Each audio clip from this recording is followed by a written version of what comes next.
मुरुड बीचवर फिरायला आलेलो, चालत होतो तर अचानक दिसलंय ते रापण खेचताना। तर हे या बाजूला खेचतायत आणि इथे हे या बाजूला खेचतायत।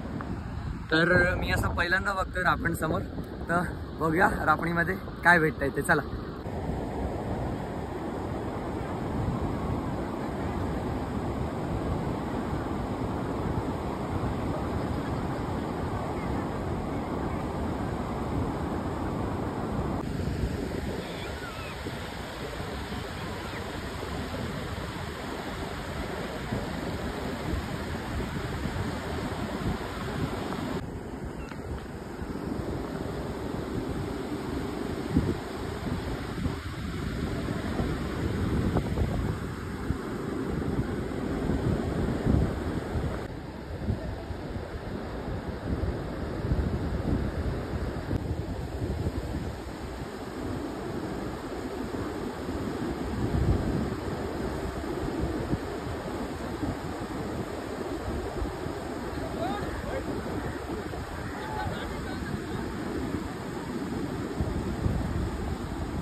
त्यांनी रापणाचं जाळ बाहेर तर खेचलंय, तर आता बघूया जाळाला काय काय लागलंय ते।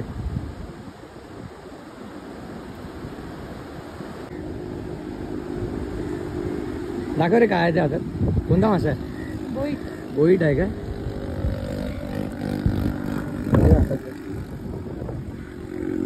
हा बघा, पहिला सेला भेटलाय तो बोईट मासा।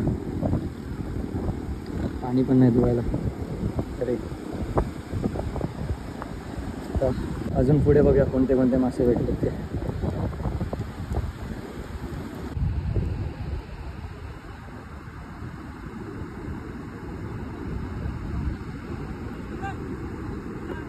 एवढे मासे भेटले त्यांना, 3 रापण घेतल्या त्यात एवढे मासे भेटलेत। मासेमारी म्हणजे खाऊ नाही, आपलं सगळं लकवर डिपेंड आहे किती मासे भेटतात किती नाही। तर त्यांनी 3 रापण खेचल्या तेव्हा त्यांना एवढे मासे भेटलेत। पण मोस्टली 3 रापणमध्ये मी ज्या व्हिडिओ बघितल्यात म्हणजे रापणाचे यूट्यूबवर, तर 3 रापणामध्ये अशा तर चिक्कार मासे भेटतात 3 रापणामध्ये। 3 रापणाचं बोलायला गेलं तर हे खूप कमी मासे होते। तर परत एकदा सांगतो, मासेमारी हे खाऊ नाही, लकवर डिपेंड आहे की आपल्याला किती मासे भेटतात किती मासे नाही। आता जाळं गुंडाळतात ते लोक। 3च रापण खेचणार होते, दादाला विचारलं त्या, तर ते बोलले की 3च रापण खेचणार आहे। तर चांगला होता पहिलाच एक्सपिरियन्स। आणि तुम्हाला व्हिडिओ आवडली असेल तर लाईक शेअर आणि सबस्क्राईब करा आणि व्हिडिओ पूर्ण बघा।